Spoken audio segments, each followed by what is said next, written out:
आइए सबसे पहले हिंदू धर्म के धर्म गुरुओं के विचार जानते हैं कि उनके अनुसार तत्वदर्शी संत कौन होता है और उसकी क्या पहचान है। भगवान ने कहा, उस ज्ञान की प्राप्ति के लिए तो तत्वदर्शी महापुरुष का आश्रय ले। एक बात तो ये है कि भगवान कृष्ण सर्व ज्ञान संपन्न है। तत्वदर्शी महापुरुष वो हैं जिन्होंने उस तत्व का साक्षात्कार किया है।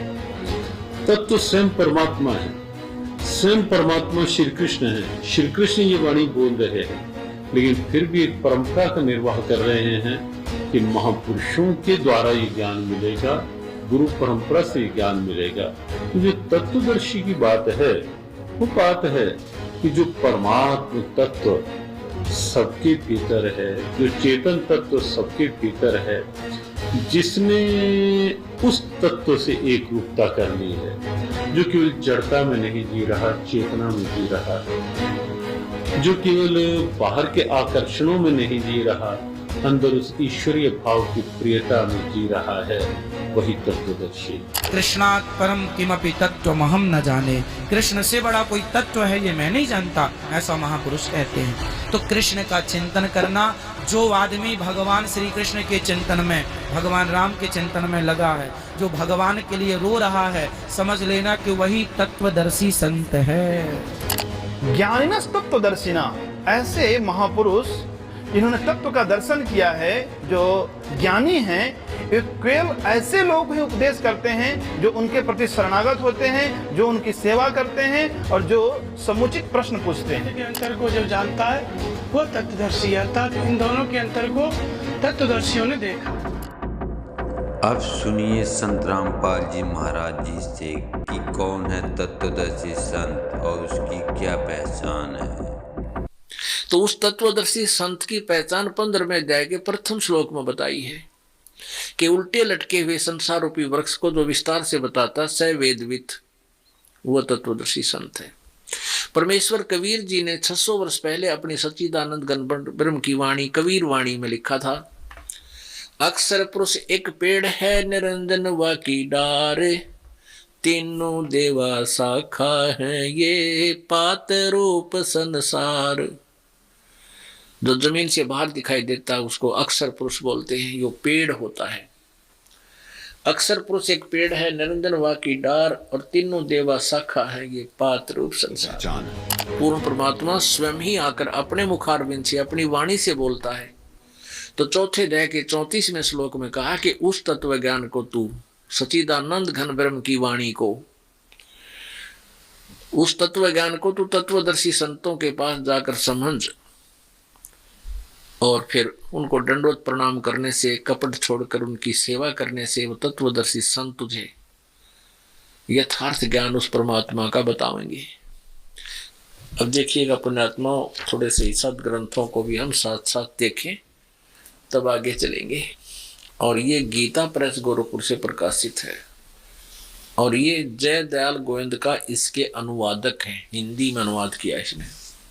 अथ पंचदशो अध्याय, 15वां अध्याय, मंत्र नंबर 1। ऊर्ध्व मूलम, ऊर्ध्व माने ऊपर को, ऊर्ध्व मूलम अध शाखम अश्वत्थम प्राहु अव्यम छंदासी यस्य पर्णानि स ये तम वेद स वेदवित। यह देखिएगा, आदि पुरुष परमेश्वर मूल वाले, आदि पुरुष यानी ऊपर को जो जड़ है वो तो मूल तो समझो, वो आदि पुरुष परमेश्वर पूर्ण परमात्मा है उस संसार रूपी वृक्ष का।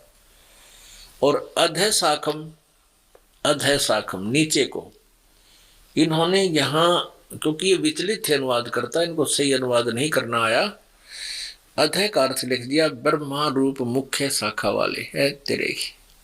अधः माने नीचे होता। देखिएगा ये श्लोक नंबर 2 है 15वें अध्याय का। इसमें अधः च ऊर्ध्व, अधः, इसमें 2 बार अधः शब्द है, अक्षर है, अब इसको देखिए, इनका अनुवाद यहाँ किया है इन्होंने। अधः माने नीचे, स्पष्ट है, इन्हीं का किया। अधः माने नीचे, अधः माने नीचे, ठीक है। तो यहां भी हम नीचे ही कहें तो बहुत अच्छा सेट हो जाएगा। 15 में जाएगा, फिर प्रथम देख रहे हैं। ऊर्ध्व मूलम, वो इसमें लिखना था ऊपर को जड़ वाला। ऊर्ध्व माने ऊपर को, आदि पुरुष परमेश्वर रूपी मूल वाले, जड़ वाले। अधः शाखम, नीचे को शाखा वाले। अधः शाखम, नीचे को शाखा वाले। अधः माने नीचे लिखना था। संसार रूपी पीपल के वृक्ष को अविनाशी कहते हैं। वेद जिसके पत्ते कहे गए हैं, तम उस संसार रूपी वृक्ष को, यह माने जो पुरुष, वेद माने मूल सहित तत्व से जानता है। यह वेद जो मूल सहित जड़ से लेकर और पत्तों तक जो जानता है, स वेदवित। संस्कृत साथ पढ़ो जब समझ में आएगी। स वेदवित, वह वेद के तात्पर्य को जानने वाला है, अर्थात वह तत्वदर्शी संत है, वो सही ज्ञान को जानने वाला है। अब इसमें पहचान बता दी कि तत्वदर्शी संत कैसा होगा, ये देखिएगा। ऊर्ध्व मूलम अधः शाखम, अश्वत्थम पराहो अवम, छंदासी यस्य पर्णानि, यह तम वेद। ऊपर को जड़ वाला, नीचे को शाखा वाला, ये संसार रूपी पीपल का अविनाशी वृक्ष कहा गया है। और इसके छंद यानी विभाग, पत्ते आदि सब विभाग हैं। और ये माने जो, तम माने उस अज्ञान अंधकार में छुपे हुए इस ज्ञान को, उस संसार रूपी वृक्ष को जानता है। वेद माने जानना। यह तम वेद जो इसको जानता है, ऊपर को जड़ नीचे को शाखा कौन है, पत्तों तक बता देगा, उसके नारे विभाग सहित बतावेगा। स वेदवित, वह वेद के तात्पर्य को जानने वाला अर्थात तत्वदर्शी संत है। अब इससे पहले ये देखिएगा, ये संसार रूपी वृक्ष का एक चित्र दिखाते हैं आपको, इससे समझना होगी आपको सारी कहानी। ये जमीन से बाहर नजर आता है, इसको समझो पेड़ बोलते हैं। जमीन के अंदर गुप्त जो जड़ हैं वो प्रोक्स होती हैं, अनविजिबल होती हैं। और ये विजिबल होता है बाहर जो भी तना है, ये तना है, ये मोटी डार है, ये तीनों शाखा है और ये पत्ता है, पत्ते हैं। तो परमात्मा कबीर जी ने 600 वर्ष पहले ये तत्व ज्ञान अपनी सिंपल लैंग्वेज में सच्चिदानंद घन ब्रह्म की वाणी में अर्थात कबीर वाणी में बोला हुआ है। अक्षर पुरुष, ये तना तो है अक्षर पुरुष, और इसमें से मोटी डार निकली है, ये है सर पुरुष। सर ब्रह्म कहो, अक्षर सर पुरुष कहो, ज्योत स्वरूपी काल कहो, ब्रह्म कहो। और इसके फिर आगे 3 शाखाएं हैं। इस काल के 3 पुत्र हैं, रजगुण ब्रह्मा जी, सतगुण विष्णु जी, तमगुण शिव जी। और हम यहाँ पात रूप संसार है। अक्षर पुरुष एक पेड़ है, निरंजन वा की डारे। सर पुरुष को, सर ब्रह्म को, ज्योति निरंजन को, काल को कहा है निरंजन वा की डार, और तीनों देवा शाखा है, ये पात रूप संसार। और ये जो गुप्त रह गया, ये कौन है? ये है परम अक्षर ब्रह्म, ये पूर्ण ब्रह्म परमेश्वर है। ये जड़ जो है, जहां से सबको आहार मिलता है, जो सबका पालन पोषण करता है, सबका कर्मानुसार जिसका संस्कार देता है, वो पूर्ण परमात्मा ये कबीर देव है, पूर्ण ब्रह्म है, परम अक्षर ब्रह्म भी इसे कहते हैं। पुण्यात्माओं,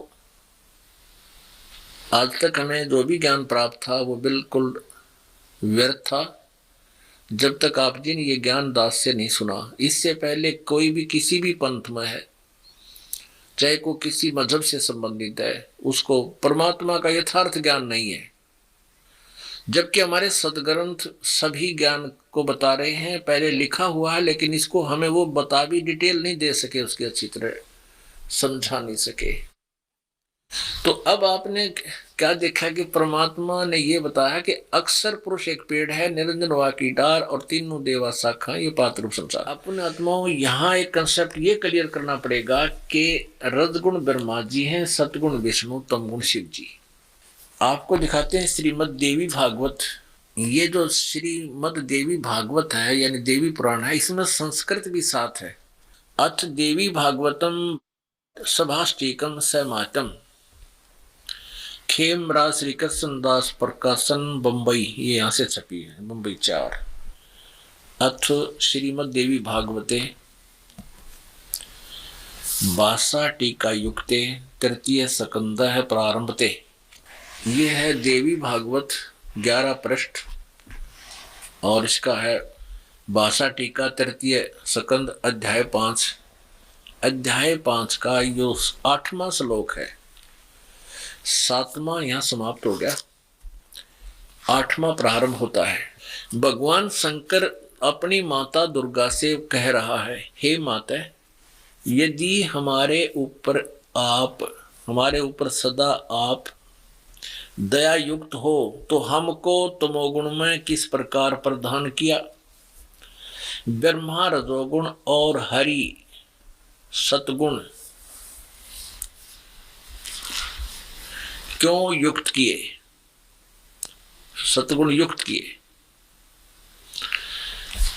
अब यहां से फिर संस्कृत और देखते हैं। ये 7वां श्लोक खत्म हुआ, 8वां।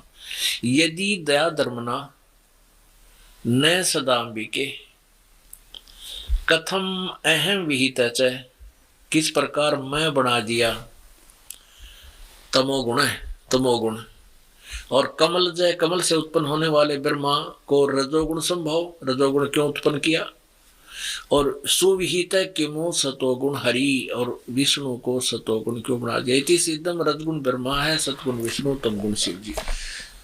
अब गीता जी का 15वें का 1 से 4 श्लोक आपको पढ़ाते हैं। ये वही गीता है। और देखिए, अथ पंचम 10वां अध्याय 15वां अध्याय आपने 1 तो पढ़ लिया, अब देखो 2 में उस संसार वृक्ष की यानी संसार रूपी वृक्ष की तीनों गुण रूप रजगुण ब्रह्मा, सतगुण विष्णु, तमगुण शिव जी, जल से बड़ी हुई नहीं।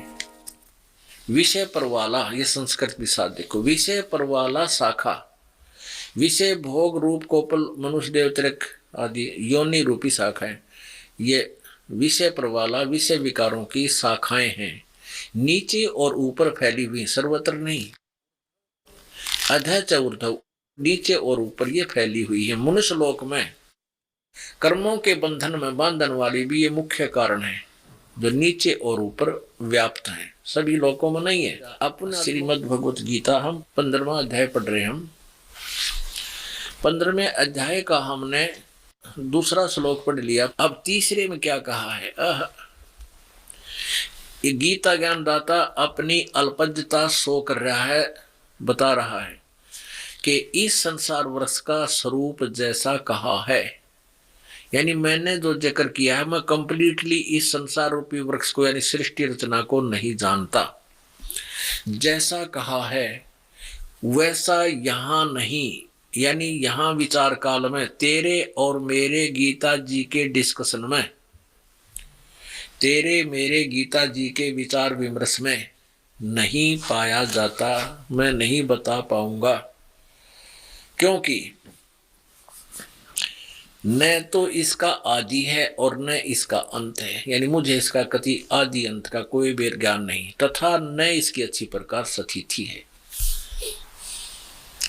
इसलिए इस सुविरुद्ध मूलम, यानी मूल जो है संसार रूपी वृक्ष का, वो तो अविनाश शस्त्रेण छित्वा, इसका अर्थ लिखते हैं ये यहाँ लिख दृढ़ वैराग्य रूपी शस्त्र द्वारा काटकर नहीं, यहाँ लिखना था कि उस सुदृढ़ दृढ़ यानी अटल विधान वाले तत्व ज्ञान रूपी शस्त्र द्वारा काट के उस तत्व ज्ञान रूपी सच्चिदानंद घन ब्रह्म की वाणी को बताने वाले संत से मिलकर उससे तत्व ज्ञान रूपी शस्त्र लेकर शस्त्र द्वारा काटकर अर्थात अज्ञान रूपी उलझी गुत्थी को समझकर उसके पश्चात उसके पश्चात उस परम पद रूप परमेश्वर को भली भांति खोजना चाहिए, जिसमें गए हुए पुरुष यानी साधक फिर लौटकर संसार में नहीं आते,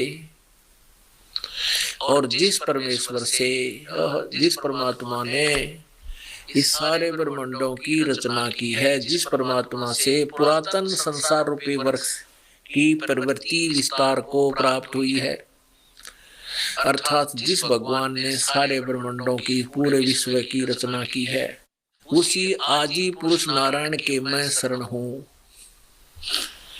उसी आदि पुरुष नारायण के मैं शरण हूँ, मैं भी उसी के अधीन हूँ, गीता ज्ञानदाता कहता। इस प्रकार दृढ़ निश्चय करके उस परमेश्वर का मनन और निधि ध्यान करना चाहिए, परपदे माने उस भगवान की पूजा करनी चाहिए, सीधी सी बात। अब गीता ज्ञान दाता जो श्री कृष्ण में प्रवेश करके बोल रहा है वो काल है, ब्रह्म है, वो सरपुरुष है। ये कृष्ण भगत, ये गुरु नकली कृष्ण जी के उपासक भ्रमित कर रहे हैं समाज को, कहते हैं कृष्ण ही तत्व है, तत्व ही भगवान है, भगवान ही सब कुछ है, श्री कृष्ण ही सब कुछ है। ये महेश नासवान है, हाँ ब्रह्मा विष्णु महेश का जन्म मृत्यु तो नहीं कह सकते, स्वर्ग के बाद फिर उनका पूर्ण परमात्मा में विलीन हो जाते हैं और फिर स्वर्ग के बाद वापस आ जाते हैं। फिर प्रश्न किया कि ब्रह्मा विष्णु महेश किसकी साधना करते हैं, कहते उस पूर्ण परमात्मा की साधना करते हैं। अरे विष्णु जो पूर्ण परमात्मा की साधना करते हैं तो फिर अखिल ब्रह्मांड का नायक क्यों होगा यू। और यहाँ चौथे अध्याय के 34वें श्लोक में जो हैंड बैंड कर रहे हैं, बुआ बाई बक रहे हैं कि कृष्ण ही तत्व है, तत्व ही परमात्मा है, कृष्ण ही अविनाशी है, तत्व ही अविनाशी है। परमात्मा कहते हैं सटदल उआ बाई बकदा, ये उआ बाई बकते इनको कोई ज्ञान नहीं है, भ्रमित करे, पूरे मानव समाज को बर्बाद करे। तो पुण्यात्मा, इस प्रकार हमने परमात्मा सच्चिदानंद घन ब्रह्म की वाणी को, जो उन्होंने स्वयं आकर के कबीर देव रूप में, धानक कबीर रूप में, दुल्हा कबीर रूप में बनारस में बोली, धर्मदास साहेब जी ने, उनकी प्यारी आत्मा ने, जिनको परमात्मा मिले थे, उन्होंने लिपिबद्ध किया। उसके अंदर ये विशेष रहस्य और सब ज्ञान प्रमाणित है। सब प्रकार के यज्ञ कौन से करने चाहिए, कौन से ना करने चाहिए, और कौन सी साधना सही है, वो सब स्पष्ट लिखा हुआ है।